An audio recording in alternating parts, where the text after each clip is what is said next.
Assalamu alaikum урматтуу Москва шаарынын мекендештер жана ардактуу боордоштор. Мына бүгүнкү күндө көптөгөн элдин суроосуна жоопсуз суроолорго жооп алып берели деп бүгүнкү күнгө чейин аз гана күн болсо дагы Москва шаарындагы бир аз гана жаңылыктарды жана мигранттардын көйгөйүн эл менен биргеликте тааныштырып жана мүмкүнчүлүгү бар инсандар ошол элге туура багыт көрсөтүү үчүн мына ушул суроолорго жооп алып берүү үчүн биздин өзгөчө конокторубуз бүгүнкү күндөгү Мигрант ТВ каналынын коноктору жогорку азыркы мына ушул сиздер көрүп отурган инсандар албетте Сүйүнбек Таксыр жана Эрлан агабыз болуп отурат. Биз менен болуңуздар, биз алдыда сиздердин жоопсуз суроолоруңуздарга жооп алып беребиз дейли. Бүгүнкү күндөгү убактысын бөлүп келип отурган инсандарга куш келипсиздер дейли. Алгач ирет бүгүнкү күнүңүздөр жакшылык күн болсун дейли. Келиңиздер анда эмесе убакытты алдыга карай улантып эле чүдегенде эле бүгүнкү күндөгү өзүңүздөрдүн эркин микрофон болсун. Азыркы күндөгү боюнча күндүк маанилүү сөздөрдөн. Бисмиллахир-рахманир-рахим. Аллах разы болсун ушуну уюштурганга себепчи болгон ушул Эрланбек мырзага жана ошондой эле ушу байыш инибизге бул керектүү нерселердин негизинде Россиядагы эмгектенип жаткан мекендештерибизге ушул өкүлчүлүк туурасында деле ушундай бир түшүнүксүз суроолор же болбосо түшүнүксүз бир ойлор болушу мүмкүн. Ушул учурдан пайдаланып мен да айта кетейин, жараткан Аллах Тааланын өкүмү мерими, биздин Кыргызстан дин башкармалыгы муфтият муфтийибиз Хазрат ушул Максатбек ажы Токтомушевго Аллах разы болсун. Жана ошондой эле уламалар кеңешинин төрагасы. Эмне себептен муну мен айтып жатам? Себеби Россияда мекендештерибизге алар келип, кабар алып, ушул жактагы биздин мекендештерибиздин иман алсыз болгон себептен башка бир азгырууларга кабыл калбасын.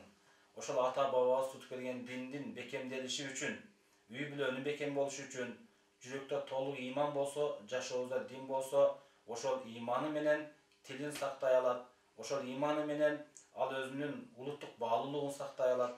Ошол иманы менен мекенин сүйөт деген бир ой жакшы тилек максаттар менен башка течение секталарга кирип кетпеш үчүн ушуну алдын ала түшүндүрүштөрүн жүргүзүп бериңиз деген ой тилектер менен бул өкүлчүлүк ачылган. Кудай буйруп Алла насип кылса ушул негизинде иштеп келе жатабыз. Азыр мына ушул бүгүнкү күндө азыр биз 80ге жакын бала, 50-60га жакын эже карындаштарыбыз окуп жатышат, Кудай буйруса. Ыраазычылыктарын билдирип жатышат. Бирок айта турган сөз суроолорго жараша чыга берет, Кудай буйруса. Сөздү узартпай кыска нуска кылайлык. Ушул сөздү Эрланбек мырзага берсек. Келиңиздер ушул эле жерден сразу эле суроого өтөлү. Андан кийин Сүйүнбек Таксыр айтсаңыз, мына ушул Россия Федерациясында эмне боюнча жумуш алып барасыз? Ошол боюнча сүйлөп кетсеңиз. Бүгүнкү күндө Москвада тилекке каршы бөтөн жерде эмгектенип жүргөн мекендештерибизге мен ушул биринчи орунда көйгөйлүү маселелер ушул Кыргызстандагы ата-энелер бойго жеткен эже карындаштарыбызды Россияга жөнөтпөсө деген мен ойду айтмакчымын. Жана ошондой эле мына үйлөнгөн жаш үй бүлөлөргө ата-энелер бир жакшы насааттарын айтса, бүгүнкү күндө кичине бир ачууччундук болуп жатат. Ушул ажырашуулар аябай көп болуп жатат. Үй бүлөлүк маселе. Жана ошондой эле мекендештердин ортосундагы мамиле, ушунчалык ынтымак туурасында дагы ушунун негизинде основной көбүнчө ушуга басым жасалып иштелип жатат. Рахмат. Ал эми биздин экинчи коногубуз Россия Федерациясындагы мекендештердин укугун коргоп жүргөн Токтосунов Эрланбек Сапарбекович адвокат агабыз дагы конок болуп отурат. Өзүңүздүн кандай суроолор жана ошондой эле кандай маселелер боюнча иш алып барганыңызды боюнча тааныштырып өтсөңүз. Рахмат, байыш иним. Биринчиден мен ушу Россия Федерациясында биздин Кыргыз Республикасынын жарандарын кылмыш иштери боюнча, жарандык иштери боюнча, административдик, үй бүлөлүк маселелер боюнча, ошолор боюнча кандай бир проблема болуп кала турган болсо, мына түшүнбөстүктөн көп мыйзамга түшүнбөстүктөн улам биздин жарандар мындай айтканда өзү билбей туруп анан кийин ошол кылмыш жасап алып атат. Биз ошолорго көмөктөшүп, жардам берип, күнү түнү дебей сотуу телефон аркылуу мен бесплатно юридикалык жардам көрсөтөм ошолордун баардыгына, регистрация маселесинде баардыгын баардык тармак боюнча мындай айтканда жанагындай келишим түзүү боюнча, айлык майыналар боюнча кандай бир көп өтө жүйөлүү маселелер аябай көп. Азыркы мына сүйүн таксыр айтмакчы, мурда мен башында айтып кеттим, мына судья болуп иштегенимде бир жылына миңдеген иштер каралса, ошонун 60-70% развод болот эле. Разводтун ошондо 80-90% ушу мигранттар түзөт эле. Бул не деген маселе? Мына биз бардыгыбыз, биздин мындай айтканда атка минерлер, политик, ошондойлор бардыгы айтышат, сүйүнүшөт ушул жакта мигранттар каражаттарды жиберип атат бизге, бюджет толуп атат деп. Бирок ар бир мигранттын өзүнүн ички дүйнөсүн эч ким билбейт. Ал өзүнүн семьясынан ажырап ушул жерге келгенде аялы бул жакта калып калат, же күйөөсү бул жакта калып калат. Мындай дин сөз менен айтканда төшөк муздаганда мамиле муздалат. Ошонун кесебетинен анан кийин разводдор көп болуп атат азыр. Өтө көйгөйлүү маселе булчу. Балдар жетим калып атат Кыргыз Республикасында. Ошол эле балдарчы кароосуз калып атат. Бул социалдык проблема мындай карап көргөндөчү. Ошого жакшыраак көңүл буруш керек. Аны сүйүнбөшүбүз керек биз. Ушул жактан каражаттарды жибергендигиненчи. Ар бир мигранттын өзүнүн көйгөйлүү проблемалары бар ичиндечи. Ага эч ким көңүл бурушпайт мындай айткандачы. Ошол. Рахмат. Бүгүнкү күндө дагы да болсо биздин кийинки суроолорубуз ушундай эле суроолор бул. Россия Федерациясына мына табигый жамаат уюму боюнча суроо берип өтсөңүз. Бул жамаат боюнча ар бир кайсыл жерде эле, кайсыл жаран, кайсыл жерде жашаса, ошол жердин мыйзамына карап жашаса деп ушул учурдан айтып кетким келет. Бул тууралуу Россия Федерациясына тыюу салынган 2009-жылы эле. Эми Россия Федерациясы өзүнчө бир мамлекет болгондон кийин анын мыйзамына карап бул эми Кыргызстанда мүмкүнчүлүк берилген. Кыргызстанда уруксат. Россияда жүргөн мекендештерге мен да айтып кетет элем, ушул мыйзамды сактап, коргоп, ушул өзүнүн үй бүлөсүн, өзүнүн жашоосуна бир зыян келтирбей турган деңгээлде ушул мыйзамды уксак, ушул жакшы болот эле. Шуну Россияда бул тыюу салынган. Ошол эле суроо боюнча сиздин оюңуз кандай, Эрлан ака? Эми жакшы суроо. Булчу жакшы суроо, себеби дегенде өзүңүздөргө баардыгыңыздарга маалым болгондой, таблиги жамаат бул эми көбүнчө жанагы даават. Дааватка Кыргыз Республикасынын аймагында даават маселеси бул ачыктан айкын. Эч ким ага тоскоолдук кылбайт. Кыргыз Республикасынын мыйзамдарынын негизинде ал Кыргыз Республикасына тыюу салынган эмес. Мен айтып кетерим, ушу Кыргыз Республикасында гана тыюу салынган эмес. Өзбек Республикасында, Казак Республикасында, айрыкча мына бүгүнкү сөз болуп аткан Россия Федерациясында 2009-жылдын 17 май айында Россия Федерациясынын жогорку сот тарабынан тыюу салынган бул таблиги жамаат уюму тыюу салынган. Ошондуктан биздин жарандарга дагы мен эскертип кетким келет. Ошол эле жанагы агым менен, ошол эле аң сезим менен Кыргыз Республикасынан Россия Федерациясына келип туруп, дааватка барганда Россия Федерациясынын улуттук коопсуздук ФСБ деп коет. ФСБ кызматкерлеринин аркасынан бат эле түшөт. Аларчы бат эле түшүп туруп билинбегени менен видео съемка кылып, кылмыш жоопкерчиликке тартып, азыр көпчүлүк биздин жарандарыбыз түшүнбөгөндүктөн улам экстремисттик мындай айтканда организациянын уюмдун бир чекеси болуп ушу камакта жатышат. Бул мыйзам боюнча Россия Федерациясынын кылмыш жаза кодексинин 282 прим 1 деген статьясы бар. Бул жерде 12 жылга чейин эркиндигинен ажыратуу жазасы көрсөтүлгөн. Урматтуу туугандар, ошондуктан абайлашыңыздар керек. Бөтөн элде сүйүн таксыр айтмакчы, туура айт, аябай туура айтты. Бөтөн элде, бөтөн жерде жүргөндө ушул Россия Федерациясынын мыйзамдарын сактоо менен жүрүшүбүз керек. Эми мен бүгүнкү күндө мекендештердин суроосуна жооп берейин деп отурам. Биздин эле суроо эмес, мына ошол жерге сизге ылайыктуу суроо жооп келиптир. Мына ушул. Мен Кыргызстанда жүрөм дейт. Аида Эркинкулова деген кызыбыз сизге суроо бериптир. Мен Кыргызстанда жүрөм дейт. Мен кызыма алиментке тапшырдым эле, сотторго барсам өндүрүп бере албай жатышат дейт. Эми мындай да, байшыйны ошол кызга да айтып кетким келет, бул өтө көйгөйлүү маселе. Действительно, бул мага күнүнө bir 30-40 звоноктон где-то bir 10-15 ушу развод, алимент боюнча маселелер. Действительно. Ар бир адамдын иши өзүнчө, мындай айтканда, индивидуальный да коет да анычы. Ошондуктан бул кызга айтып кетким келет. Менин телефон номерлерим бар: 8925 27 27 491. WhatsApp.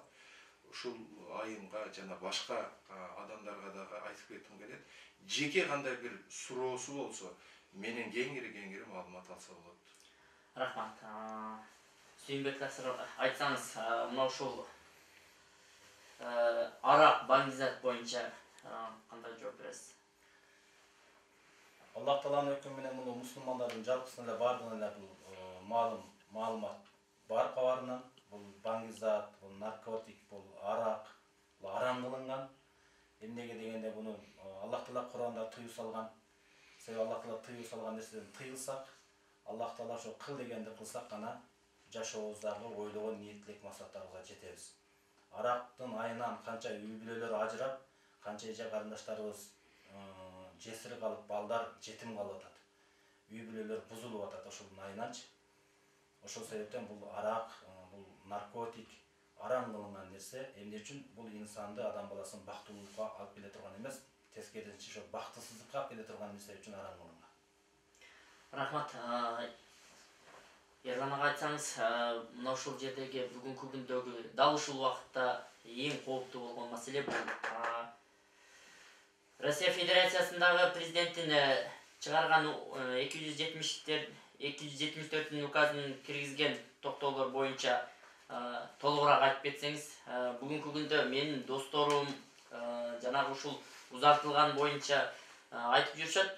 Анда регистрацияны ыргытып эле жүрө берсек болот турбайбы деши. Ушул мигранттар толук маалымат албай жатат ушул боюнча. Ушул боюнча сиз толугураак түшүндүрүп өтсөңүз. Рахмат, жакшы суроо бул дагы.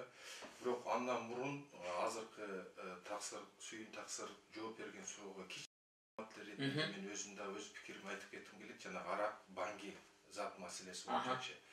Акыркы мезгилдерде, особенно коронавирус пандемия мезгилинде Кыргыз Республикасынын жарандары ушу баңгизат, наркотикалык заттарды ташып, кылмыш жоопкерчилигине тартылып, аябай көп камакка отуруп калып атат да.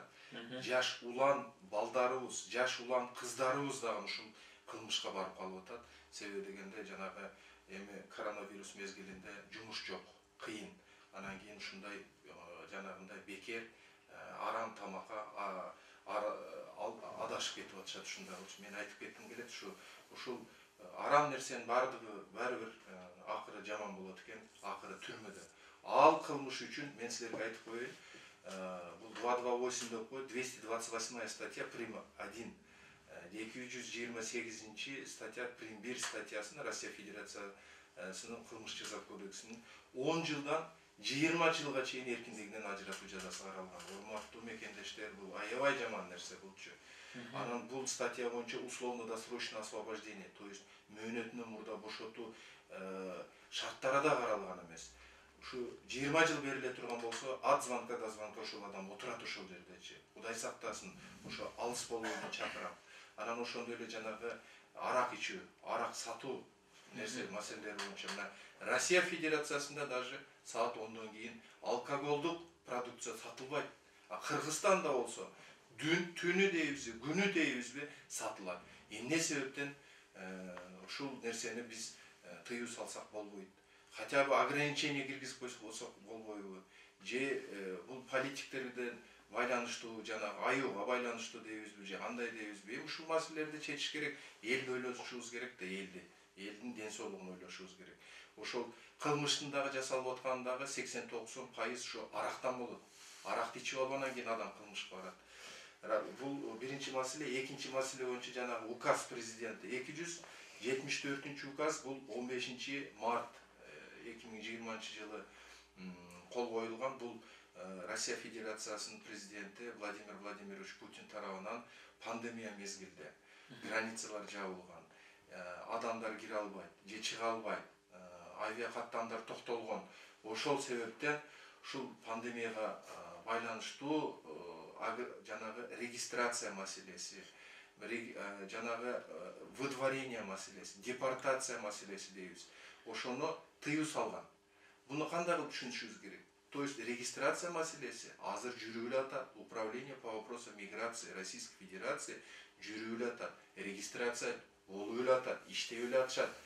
Бул указ сөзүнүн кыскасы. Мен айтып кетейин, кимде кайсы мамлекет, кайсы чет өлкөлүк мамлекет менен авиа каттам жок болсо, то есть авиа самолеттер учпаса, ошол мамлекеттерге тиешелүү нерсе 90 күндөн кийин бул указ Кыргыз Республикасынын жарандары үчүн токтолот.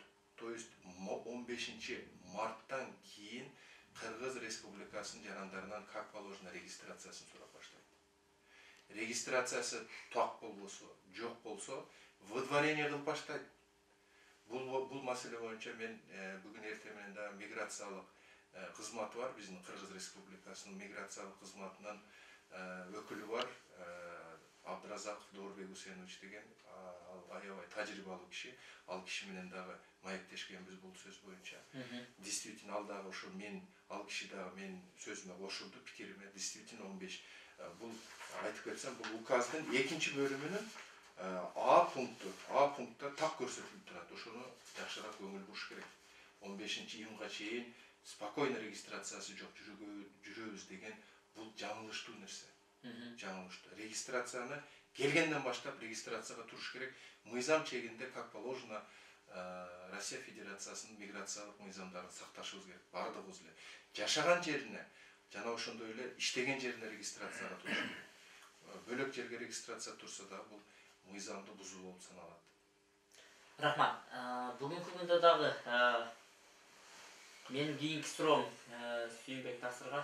Мына ушул жерде көптөгөн кайрымдуу группалар, кайрымдуулуктар кылынып атат. Бул азайбасын, көбөйсүн дейли. Ислам дининде мына ушул кайрымдуулук жөнүндө айтып берсеңиз, кандай жакшы жактары бар, кандай жаман жактары бар деген. Мен азыр сиздин башынан берген сурооңуздарды угуп ушундай бир ойго келдим. Ушундай бир жалпак тил менен, жалпы темада айтып кетким келип турат. Кайрымдуулук туурасында жана ыймандуулук туурасында азыр адамдардын көйгөйү ачарчылыктан эмес, же токчулуктан эмес. Ошо жашообузда Алла берген диндин жоктугунан ушул көйгөйлөр жаралып пайда болуп жатат. Бүгүн аттуу баштуу деле болсун мейли жөнөкөй деле бир жаран болсун, жашоосунда ал бардыктан же токчулуктан же ачкачылыктан эмес да. Биздин ата бабалардын заманында ачарчылыкты деле көргөн, жакырчылыкты деле көргөн, бирок бузукулук болгон эмес. Кичинекей менин жүрөгүмдү өйгөн нерсе, бул бардыгыбыздын эле жүрөгүбүздү өйө турган нерсе. Кичинекей 6 миллион Кыргызстан болуп, биздики мына СНГ боюнча, бузукулук боюнча биздин Кыргызстан 1-орунда алып отурат. 23 миллион Казакстан, 33 миллион Өзбекстандан чыкпайт. Мисалы эмне себептен? Эмне себептен ушул жерде канча аттуу баштуу ага ини эркектердин мойнунда ушул мусулманбыз.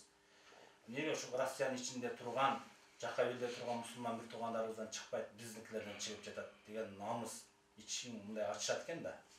Ошого кайрымдуулукту биринчиден ошол ар бир эркек ата, ар бир эркек дегенде ар бир үйдүн жоопкерчилиги болуп эсептелет да.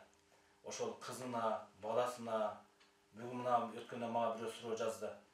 Сүйүн ажы, балам 16-га чыкты, кызым 15-ке чыкты. Кыргызча сүйлөбөй калды. Тарбиялаштан бир аз мен кыйналып баштадым. Кандай кеңеш бересиз депчи?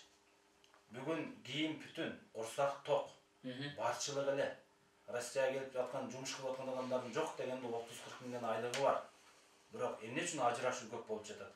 Эмне үчүн бизде бүгүнкү күндө ушул хулиганчылык, бири-бирин атып кетмей, бири-бирин чаап кетмей, бири-бирин сатып кетмей, неге күчөп атат ушул нерсе? Ушуга бул мамлекеттик деңгээлде бул карай турган маселе деп ойлойм да. Ушу качан маселе пайда болгондо дамлаларга, муфтилерге эле жүктөп койбосту, муну мамлекеттик деңгээлде көтөрүлө турган маселе бул. Бул жакта биз эми ушул кыргыздык атуулугубузду, кыргыздык намысыбызды, улуттук баалуубузду сакташыбыз керек. Ушуну бир эле көйгөйүн басыш үчүн улуу болсун, кичүү болсун, кандай адам болбосун, ал жүрөгүндө ошол ыйманы, жараткан Алланы тааныса, корксо, дин менен жашаса. Эгер эркек корксо Кудайдан, бул бирөөнүн кызы, бул менин никелеп алган аялым. Эртең мунун жоопкерчилиги бар. Мына туудурган балдарымдын үстүндө эртең Алланын астында эмне деп жооп берем? Мен адамдык, мусулмандык касиетим эмне? Же болбосо ошол эле тетирисе, эже карындашым, мен ушуга тийгенмин, турмуш курганмын, талак сурабай эле, кайра ушу менен көгөрүп өсөмүн десе, ата-энелер урса сөксө келе бер дебесе, ошол жерден барган жерден бак тапкан, ошол жерде ошол жерде жашап өскүн деп кайра кызын кейисе мисалы да. Мындай көйгөйлөр толтурат. Өткөндө бир мекендешибиз кайрылды. Акча табам мен деп, келинчегим Кореяга кетип калды. 2 бала менен калып калдым депчи. Биздин эркектик сыфат болуш керек. Аялда аялдык, уяттуулук болуш керек. Аялда аялдык, уяттуулук, ыймандуулук болуш керек. Эркекте дагы уяттуулук, намустуулук болуш керек. Ошол качан, каякта көрсөтүлгөн? Ошо динде көрсөтүлгөн. Карапайым эл менен чындыгына биз иштейт экенбиз, канча семья үй-бүлөлөр келип атат. Ар бир 2 күндө ошо талак маселеси менен ошол жерде жооп берип отурабыз да. Ошол келип эле кайрымдуулукту биринчиден ошол өзүбүздөн баштасак. Эми кайрымдуулук дегенде муктаж болгон финансый эмес экен да. Жакшы сөз, жылы сөз, адамга көңүл буруу менен. Мына бүгүн да бирөө келди, бир мекендешибиз, карындашыбыз келди. 2 баласы менен ажырап калыптыр, стройкада иштеп атам дейт. Стройкада иштеп атам, эми ошол балдарын багышым керек дейт. Ошого мен айтат элем, динибизге көңүл бурсак, пайгамбарыбыз Мухаммад алейхиссалам 16 кылым мурун эле кыямат кайым болгонго чейинки бактылуулуктун жана бактысыздыктын жолун көрсөтүп берип кеткен да. Кайсы амалдарды кылсак бактылуу болобуз, кайсы амалдарды кылсак бактысыз болобуз көрсөтүп кеткен. Ушуну амал кылып эле аткарсак эле бактылуулукка болобуз, Кудай буйрса. Жакшы, мынау дагы бир суроо кылып толтап кетким келип турат.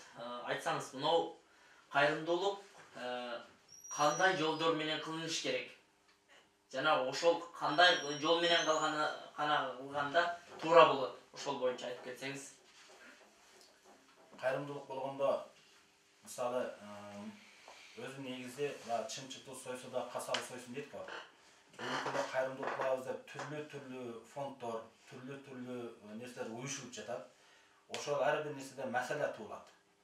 Мисалы былтыры мына орозо, фитир, зекеттер топтолсо, мисалы биздин Кыргызстанда, Россияда муфтиятка топтолот, муфтият, казият, имам жергиликтүү райондогулар. Алар топтоп туруп, ошол жактагы канча кембагал муктаждардын списоктору алынып берилет. Ошолорго керегинче бөлүп берилет эреже менен. Муктаждарга канчалык деңгээлде списокторун берсе, ошого кайрымдуулук кылынат. Бул эреже менен кетет. Берген адам да күйбөйт. А эгерде ошол алым уламаларга кайрылбастан, сурабастан эле өздөрү топтоп алса, мисалы менин бир коомдун төрагасы келип айтты, былтыркы орозо фитирлерди биз коом болуп эле топтоп алганбыз. Бирок айылда бирөө үй салып аткан экен, ошол крышаны жаап ал деп, ошо топтолгон орозо фитирден берип жибердик деп атпайбы мисалы.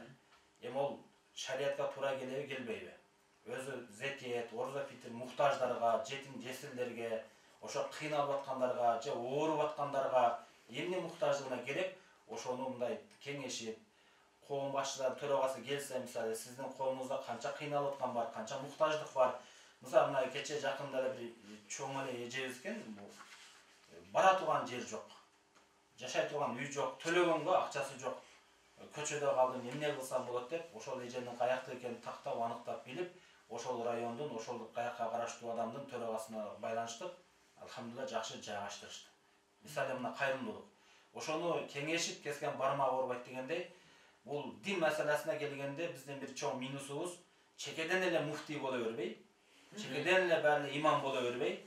Мисалы врач болбогон адам врачтын илимин сүйлөбөйт. А юрист болбогон адам юридикалык жактан законду сүйлөй албайт, билбегендей эле. Дин маселесине келгенде дагы ушул талак маселесинде, ошо орозо фитир, зекет маселесинде, ажы умра маселесинде ошо тиешелүү эле ошо баягы имам, алым уламаларга кайрылса, так жооп алат, так маалымат алат, баш оору болбойт, кийин проблема болбойт да. Рахмат. Мына бүгүнкү күндө мен көптөгөн урматтуу мекендештер, көрүүчүлөр, сиздер туура кабыл алыңыздар. Менин таң калыштуу маселем бул bir адам bir ишти баштап атып, качан гана кыйналып калат. Кыйналып калган учурда элди көп вниманиясын бурар учурда бул нерседен кайрымдуулукка бөлүнөт деп коет. Анан жогоруда биздин өлкөдө да бир аз неме болуп айтып атышат, бул адам мынча төктү, бул адам мынча төктү деп. Бирок өзүнүн шоту көрүнөт, ар бир нерсенин чеги болот. Ошол чек деген нерсени көрсөтпөй атышпайбы? Анан мен дагы туура эмес, мен дагы өзүмдүн оюм, эгерде ошол адам бир нерсени уюштуруп атканда кайрымдуулук дедиби, мынанча бөлүгү дегенден ошол берилдиби? Кимге берилди? Ошол нерсе аркасынан коюлганын мен көрбөй атам. Ошол боюнча айтып кетсеңиздер. Буга кандай күнөө болуп калат эгер айткандан кийин? Мисалы мына кайрымдуулук маселесинде бизде өзүбүздөн мисал келтирсем, мына пандемияда бизде ошол КМДУ РФ Кыргызстан мусулмандар дин башкармалыгынын атынан кайрымдуулук кылам дегендер болсо, кайрылсаңыздар деп биз кайрылып кылдык эле. Аллага шүгүр, алхамдулилла, ошол мекендештерибиздин арасынан бирөө чыкты. Ал аты менен, компаниясы менен ошол канча сумма берди.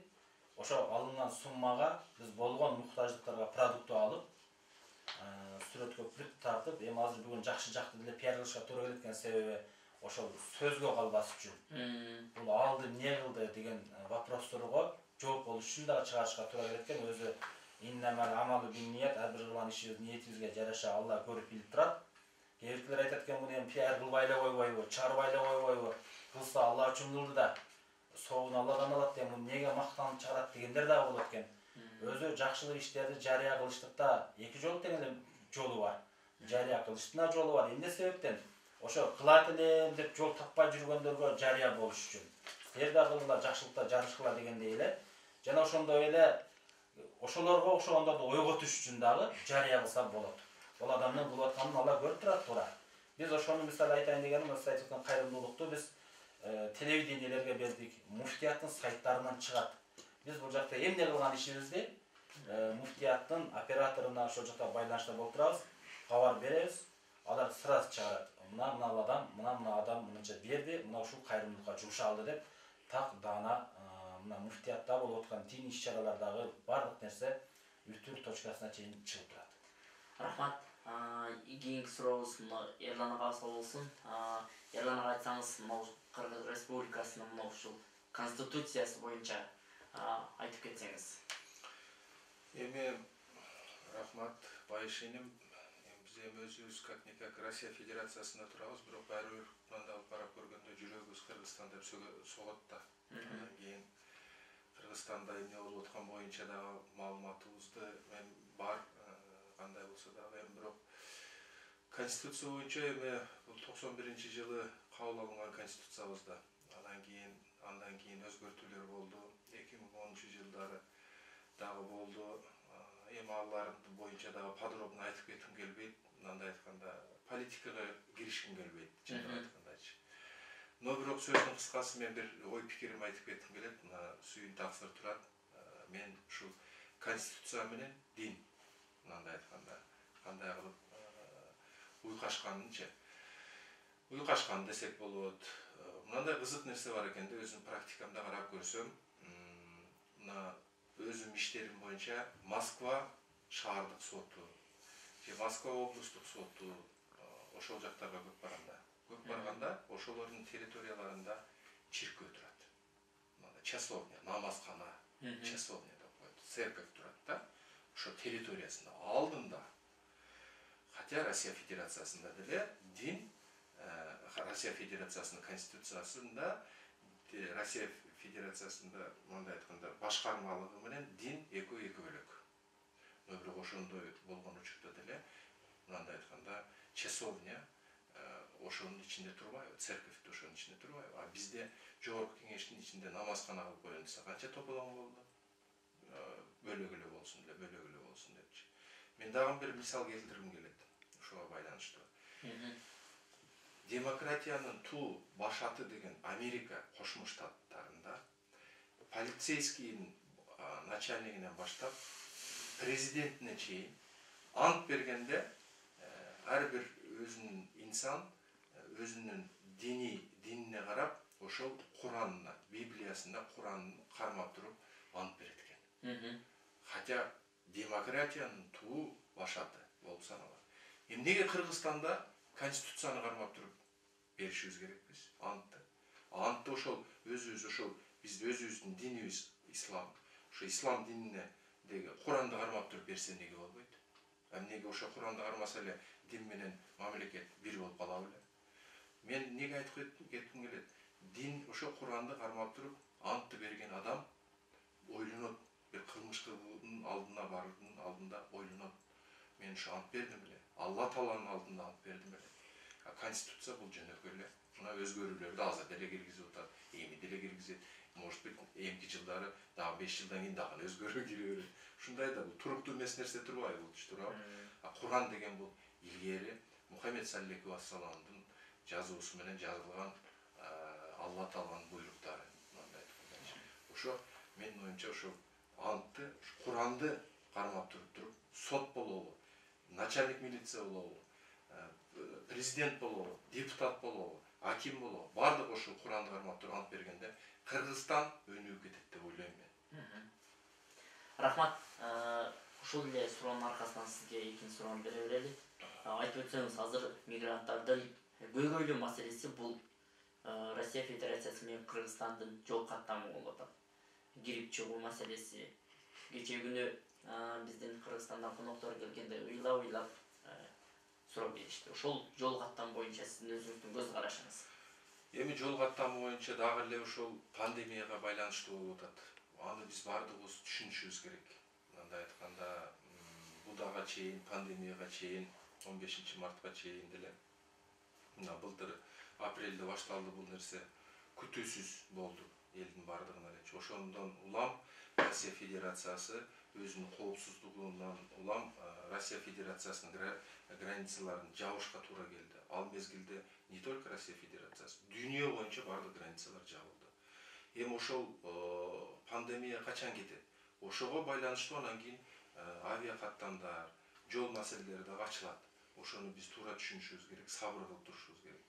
Бүгүнкү күндө Россия Федерациясынын правительство Российской Федерации, өкмөттүн башчысы Мишустин постановлениясынын негизинде Кыргызстандан Россия Федерациясына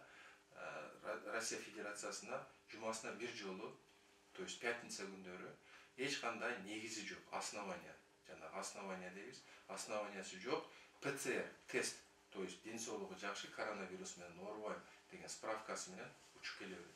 Мына кечинде деле мен деле ошо бир тууганымды тосуп алдым. Эч кандай негиз жок. Өзүм лично барып аэропортко бардым.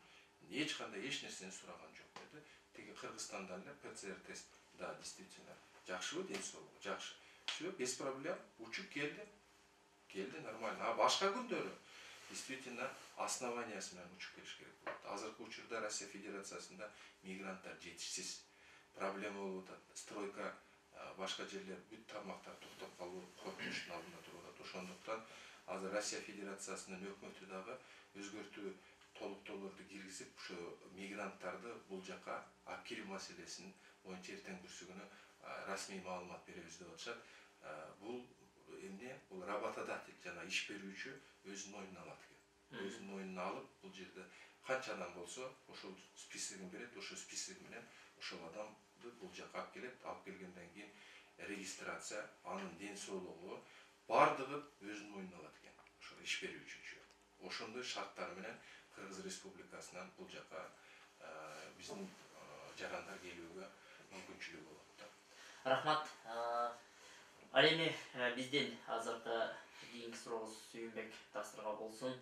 Айтсаңыз, мына ушул Кыргызстанда келинчеги калып, мына ушул жака келип биздин жарандар көп эле мына ошол улуу муун эмес, орто муундар бул жака келип үйлөнүп алып, анан бул ошол эле суроого кошумча бул ажырашуу деген бул кандай түшүнүк алып келет? Бул ажырашуу ошондой тиричиликтин айынан деп эле биз чын айтайын ушу динибизди унутуп койгондун зыяны өтө чоң тиет. Бул улуттун жоголушуна алып барат. Балдарын тарбиялай албаса, аялын тарбиялай албаса, эркек адам үй бүлөгө жооп бериш керек. Мен айтат элем ушул жерден эч качан бир эркек үйлөнгөн адам аялын таштап келбесе, балдарын таштабаса, балдар деле ата-энени куса болуп сагынганын ооруп, ден соолугуна зыян болуп, ошо балада жете турган нерсесине жетилбей канча оорулукларга себепкер болуп атат. Мен мына баягы биринчи сурооңузга Эрланбек мырзанын сөзүнө дагы мен да өзүмдүн оюмду айтат элем. Башында биринчи сурооңузга бергенге тиешелүү, эмне жумуштарды бул жакта кылып жатасыздар дегенге мен практикада болгон нерсени айтайын. Бул биздин мамлекет ушул духовный жактан бир жакшы бир колдоо көрсөтсө деген. Кандай мисалы? Россияда мекендештер, мен айттым го, квартирадан же тамактан же айлыктан кыйналган жок. Духовный жактан, руханий жактан кыйналып жатат. Мына Кыргызстандан канча алым уламаларды биз Россиянын бүт эле жергесине Алланын амири менен, мээрими менен, жакшылыгы менен апардым. Мекендештер менен жолуктук. Ушул алым уламалардын сөзүн укканда канча дух алып, канчалары эрине болгон мухаббаты күчөп, аялдардын, мисалы эже карындаштарыбыз, эркектердин намысы ушу дин жактан экен да, ушу жетишсиздик кылат. Анан мен муну айтайын дегеним, мамлекет жактан колдоо болсун дегенин себеби, мына Турция деле светский мамлекет, Россия деле, бирок Эрлан мырза айткандай, бүт эле мамлекетте ошо духовный жагын алдыга койгон. Мына кирип келатканда эле пограничтердин кирген жерин маңдайын карасаң, ошол эле бай крестти коюп эле уялбай этпей эле булар өздөрүнүн динин алдыга коюп элечи параллельный алып кетип атат. Бирок биздики такыр эле чектетип койгон. Мына муфти хазратты баш кылып алып келдик. Абдушкур ажы хазратыбызды алып келдик. Алла рахмат кылсын, Чубак ажы шейхти алып келдик. Мисалы Алла мына махиретин берсин, жаннаттан кылсын жайын. Бир канча алым уламаларды алып келдик. Ушул мамлекеттик колдоо болбогон себептен ошол жерлерде эми религиозный тема менен келаткандан кийин пограничтерде бир канча допрос, бир канча суроо жоопторго кабыл атты да. Ушул мамлекет ушул жакта мекендештерибизге, мигрант мекендештерибизге эгер күйгөн болсо, алхамдулилла, Аллага шүгүр, посольство бар, консульство деген бар, госкомиссия деген бар, мисалы да. Ушуну чакырып атканда, ошол жака кетип атпсыңар. Ошол жакта биздин мекендештерге кетип атпсыңар. Али жыргагандан жылкычы болдум эле дегенде жыргагандан келген жокпуз. Ошол биздин мамлекетибиздин экономикасы көтөрүлсө экен, мамлекетибизди ушу нагрузка келтирбес, өзүбүзчө бир тырышып мээнет кылып ушу элибизге, жерибизге, үй бүлөбүздү баксак экен деген максатта келдик да бардыгыбыз. Ошондой учурларда мамлекет тараптан бир эле ооз кагаз да. Мына духовный управлениеден ушундай алым уламалар кетип жатат. Айло десе, ошолор информация, маалымат берсе, бул жакта элчилигибиз, бул жакта консулдарыбыз баш болуп аэропортко келип тосуп алса, ошондой алым уламаларга бир урмат менен кылса, алар келип акча айлы сураган жок. Рахмат. Мына ушул Эрланга айтып кетсеңиз, мына посольствода очередь паспорт алмаштыруу боюнча өзүңүздүн оюңузду айтып өтсөңүз. Бул аябай көйгөйлүү жакшы суроо. Эми биринчиден мындай алып карап көргөндө, бул маселе консульский отделге тиешелүү маселе. Анан мен эми көпчүлүк учурда мен айтып эле жүрөм, мен мурунку Аликбек Жикшенкулов деген посол көп жылдар бул оппозиционер болуп да иштеди, тажрыйбасы көп. Тышкы иштер министри да болуп иштеген киши эле. Мен ушул кишиден үмүтүм бар эле. Ушул мындай айтканда биздин посольствода реорганизация жүргүзөт деген оюм бар эле, бирок тилекке каршы андай болбоду, же жетише албай калдыбы ал киши, мен билбейм. Но бирок улам мен айтып турганмын. Себеби дегенде азыркы деле учурда өзүңөр билесиңер. Бир эле Кыргыз Республикасынын посольствосунда, Россия Федерациясында аябай эл көп. Бардык мына посольствого бир жумушун чечүү үчүн, барыш үчүн эртең менен кечке чейин бүт бардык иштерин таштап коюп барыш керек болот. Өзүнүн ишин чечүү боюнча. Шайлоого барыш үчүн канчалык кыйынчылыктарды жаратат. Мына өзүңөр жакын арада эле көрдүк. Депутаттык жогорку кеңешке шайлоо болду. Ушунун бардыгын онлайн режимге качан өтөбүз? Онлайн режим кылып койсо болбойбу? Мына үйрөнүшүбүз керек да. Мына госуслуги деген бар Россия Федерациясында. Госуслуги деген бардыгыбызда эле бар. Госуслугиге кирсең, ошол жерге бир жолу катталасың. Фамилия, имя, отчество, бүт паспорттун данныйларын каттагандан кийин, ошонун негизинде эле бардык мекеме ишканалардын бардыгына эле кезек алып, ошол назначенный момент, назначенное время, ошол мезгилде эле барса болот, посольствого делечи. Мына особенно азыркы учурда мына пандемия мезгилде опасный. Ошого карабастан баары бир бирок элдерди чогулткан. Шундай болуп атат. Бул маселе чечилбей атат да. Ошого мен сунушум бар эле, өзү сунушум болуп келген, дагы эле бар. Ушул маселени көп нерсени өзү мындай айтканда уюлдук кол телефонго приложение сыяктуу, госуслуги, Россия Федерациясынын госуслуги сыяктуу эле приложение разработать. Бул көп акча деле талап кылбайт. Максимально бир $2000, $1-2 менен ушунча адамдын көйгөйү чечилсе болот. Ошол суроолорун деле госуслуги аркылуу эле берилет, бардыгын элечи. Анан кийин эсли жанагы срок мөөнөтү, паспорттун мөөнөтү деле узартуу мөөнөтү. Узартуу мөөнөтү дейбиз, эми ошол маселени деле паспорттарды деле ошо кыска мөөнөт кылып туруп ушул жерде деле бир мүмкүнчүлүк жаратып койсо болот. Кыргыз Республикасынын паспортторун ушул жерде бериле турган кылыпчы. ГРСтин бир сотруднигин отургузуп, же эми бул эми мамлекеттик масштаб, бул мындай айтканда Тышкы иштер министрлигинин проблемасы да булчу. Эми ушул маселени чечишибиз керек да. Себеби дегенде бул жерге 1 миллионго жакын калк жүрөт бул жерде. Унутпашыбыз керек. 1 миллионго жакын калк жүрөт. Азыр чет өлкөдөчү, билинбегени мененчи. Ушул маселени чечишибиз керек да. Эмнеге чечпешибиз керек? Эмнеге биз кайдыгер мамиле кылышыбыз керек? Биздин элибиз күндө эртең менен кечке чейин эшикте турат суулукта. Мына азыр карабайсыңарбы, кыштын күнү бала чакасын кармап алып, көтөрүп алып турат ошол жерде. Паспорту түгөнүп калсачы, убакыты мезгили түгөнүп калса. Ушуну чечиш керек да, ушул маселени үйдө отуруп алып, госуслугиге кирип, вопросун бериш керек ошол адамчы. Берсе, анан кийин ошол чакырса, ошол мезгилге барса, барат, чечилип кете бериш керек да. Вот ушуга качан үйрөнөбүз биз? Ушуну кылышыбыз керек да. Ошондой эле жанагы мына былтырла мына быйыл жанагы авиакаттам боюнча, билет сатуу боюнча канча элдер кыйналды, мындай айткандачы. Ушул керек беле ушул маселе. Буну ушуну деле мен ошондо деле айткам, посолго деле айткам, сотрудниктерине деле айткам өзүчү. Ушул маселе боюнча деле ак кылып туруп эле бардыгын эле ошол сайтка киргизип эле, тизме кылып эле, госуслуги аркылуу эле чечсе болот эле ушул маселенин бардыгын делечи. Ал жерге очередь создавать эттербестен элечи. Телефон аркылуу эле перевод кылып кой ошол жердечи. Каражатынчы канча стоит билети. Все болду. Билетин электронный виде берип кой, учуп кете берсин. Не обязательно посольствого барып ошол жерде очередьте турушчу. Же элдерде азыр сөзүп турат эми азыр коррупционный составляющий болгондо, значит. Айла жок, эми ой ошондой болуп калат экен, значит. Значит, өздөрүнүн бир выгодасы бар экен, значит, дегенчи ой пайда болуп калат экен. Ошон үчүн ушундай коррупционный составляющий, чтобы исключить, мындай удаленка на отдаленном расстоянии эле ушул маселени чечкенге аракет кылыш керек да, 21-кылым мындай айтканда. И шайлоону деле ошондой кылып өткөрүш керек. Мына 10-январда шайлоо боло тургандай болуп атат. Не обязательно ошол посольствого дагы очередь создавать эттербестен эле придумайте, пожалуйста, наподобие госуслуги, чтобы человек мог сразу ушол телефонунан эле голосовать этип кое берсин, телефонунан эле. И все, болду. Менин пикирим ушул. Рахмат.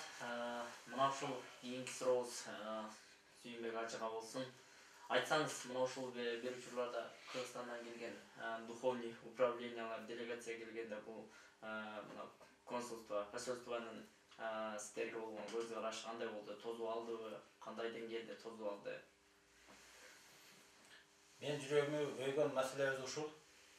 Биздин мамлекеттин бир мындай таң калыштуу жери, биз эми туура светский мамлекетпиз, дин бөлөк, мамлекет бөлөк деген темада бир кандай дейин десең, ошол светский мамлекеттин державалардын атасы болгон Россия Федерациясы мисалы.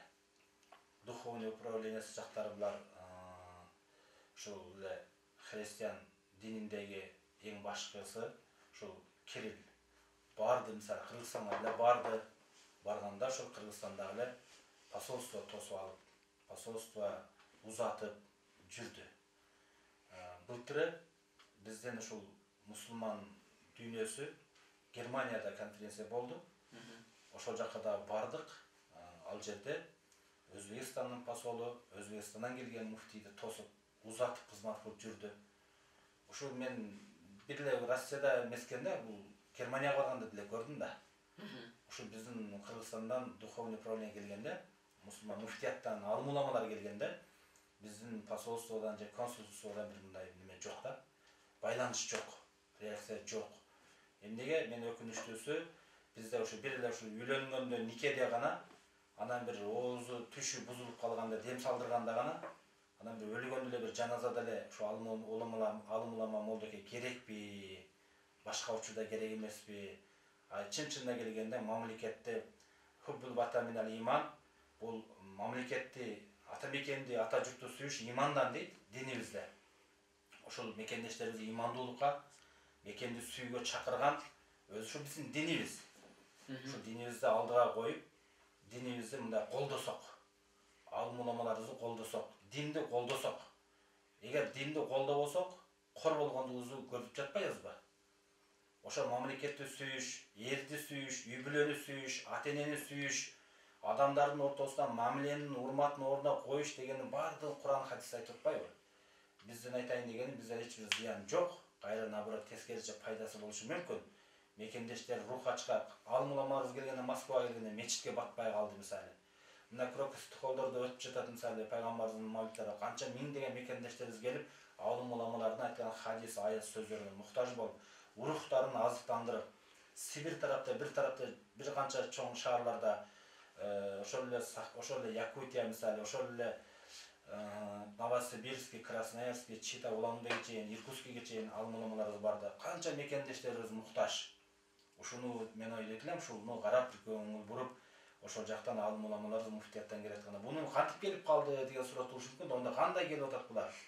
Буну ушул Аллах Тааланын жардамы, мээрими менен мен өзүм Россияда ошо 15-20 жылдан бери жүргөн катарында бул жактагы муфтий хазраттарды, ошо татар бир туугандарды Кыргызстанга алып барып, алар көз менен көрүп, биздин муфтий хазраттар менен байланышып, биздин кызматыбызды, коногубузду, меймандостугубузду көрүп, анан келгенден кийин мен барып туруп анан буларга ошо чакыруу кат жазайлы, ошо алымдап келейли. Ушул жакта мекендештерибизге, ушул башкана ошол учурларда, ачылган учурларда Сирия деген бир бале чыккан, дүйнөгө коркунуч туудурган. Ошондой нерселерге Россия чоң мамлекет, биздин мекендештерибиз бир кабылып калбасын ошондой нерсеге. Ошондойго бир чогуу биргеликте иш алып барайлык. Бир өзүм жалгыз аягынан үлгүрөт элем. Ушул алымдарды алып келип эле мечитке уруксат бер, мечитке уруксат беришти. Чакыруу кат жазышты. Ал менен келгенде эле ошо баягы пограничный немесинде допроска тарта турган болуп калды да. Неге? Посольстводан болсо, консулстводан кат болсо, ондой болбосо керек эле. Болбойт эле да. Себеби кайра наоборот сый урмат менен тосуп алынат эле. Ошол жерден көйгөйлөрдү көзүм менен көргөнүм үчүн мен ушуну айтып жатам. Мамлекетти колдоо болсо динибизди. Ким Аллах Тааланын берген динин кадырласа, кадырлуу болуп жашайт. Алланын бергенин кордосо, ал кор болуп жашайт. Рахмат. Эмгелиңиздер бүгүнкү күндө биздин убактыбызда бир болуп жатат. Эми айтсаңыздар, сиздер үчүн эркин микрофон болсун. Москва шаарында мекендештерге, деги эле Россия Федерациясында мекендештерге айта турган сөздөрүңүздү жана сиздердин өзүңүздөрдүн көрсөткөн багыттарыңыздарды айтып өтсөңүздөр. Мен учурдан пайдаланып рахмат дагы бир жолу ыраазычылык билдирем ушуну уюштурганга. Келгениңиздерге ошол Россияда мекендештерге айтат элем, намыстуу болойлук. Улуттук баалуулугубузду сактайлык. Бөтөн жерде көп улуттун арасында жүрөбүз. Ошол ыйманыбыз бар болсо, Алладан корксок, ошол адамдан намыс болот. Бүгүн ушул жерде канча биздин эле ушул кыргыздын кыздарына болгон чоң бир зулум, чоң бир бузукулук да ушул бизде көп болуп атат. Ушуну биргеликте бөлүнбөстөн, кеңге кең дүйнө, тарга тар дүйнө дейт. Аллахтын берген ушу кең дүйнөсүн ичибизди кенен кылып, ушул динибизге эле келип, имандуулукка келип, аксакалдарыбыз дагы бир ошо акыл насаатын айта турган аксакалдар болсо, аксакалдарыбызды уксак, жаштар, улууну урматтасак, кичүүнү ызаттасак, өзүбүздүн намысыбызды бир мындай коргосок. Эмне үчүн мисалы мына татар, Дагестан, Чечендин кыздарына эч ким тийише албайт. Себеби эркектеринен коркуп тийише албайт экен. Коркконунан неге чаап кетет, уруп кетет деген коркуу сезими бар экен. Эмне үчүн биздикинен ондой коркуу сезими жок? Кана биздин эркектердин кайраты, кана биздин эркектердин намысы, имандуулук, намустуулук бул ар бир эркектин милдети бул. Буга үй бүлөсүн сакташ, коргош бул милдет. Ошон үчүн бир эле дүйнөгө эле берилбестен, өзүбүздүн бир нәпсибизди эле ээрчибестен, Аллах Тааланын ушул өкүмү менен, пайгамбардын көрсөткөн жолу менен, дин менен жашасак, Аллах Таала ар бир пендесине өзүнө ылайыктуу талант берген, ырыскы берген, ошол кесиби менен, өнөрү менен ырыскысын таап жейт. Ошо адал жесек, адал аракет жасасак, адал эмгек кылсак, Аллах Таала ошо жашообузга, өмүрүбүзгө, үй бүлөбүзгө, элибизге, жерибизге Аллах Тааланын бактылуулугу, жакшылыгы, ооматы келет деп айтмакчымын. Рахмат. Рахмат. Болду. Сүйүнбек ажеке жакшы сөздөрдү айтты. Аябай. Себеби дегенде мен толук кошулам. Себеби дегендерде өзү бардык мыйзамдын көпчүлүгү эле Курандан алынган. Курандан алынган. Мен өзүм деле мына 2-3 рет окуп чыккам Куранды. Ошол жерде наследственное право бар. Развод, карыз, кандай кылыш керек, не кылыш керек, адамдын бүт баскан турган нерсесинин баардыгы Куранда көрсөтүлгөн. Ошол эле нерсени ошону алып туруп эле көпчүлүк учурда мындай айтканда мыйзамдарыбызда, азыркы турган мыйзамдарыбызда көп нерселердин баардыгы ошо Курандан алынган. Сүйүнбек ажы туура айтып атат, действительно ошо Куранды баш кылып, себеби дегенде негизги биздин адамдын руханий жагынан байлыгы ушул Куран болуп саналат. Негизги. Жакшы айтып өттү Сүйүнбек ажы. Мен да ушу жакынкы араларда ушул Чечен республикасына, Ингушетия республикаларына өзүм иш сапары менен бардым эле. Ал жерде дагы ушул бири-бирине кылган мамилелерине, кандай кылып эркек аял кишиге кандай кылып мамиле кылат көчөдө деле.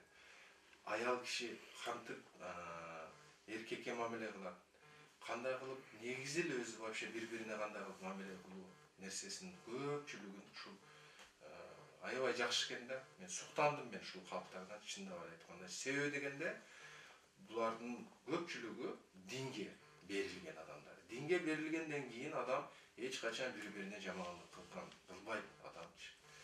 Ошондуктан өзүң эмне кылсаң, башка бир адамдардан дагы ошол нерсени күтүш керек да.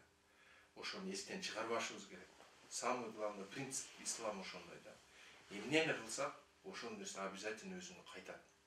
Ошону эч качан эстен чыгарбай, мамиле кылып атканыбызда да мына көпчүлүк учурларда бири-бирин алдап атат, кыргызды алдап атат, квартирный вопростарды деле алдап атат.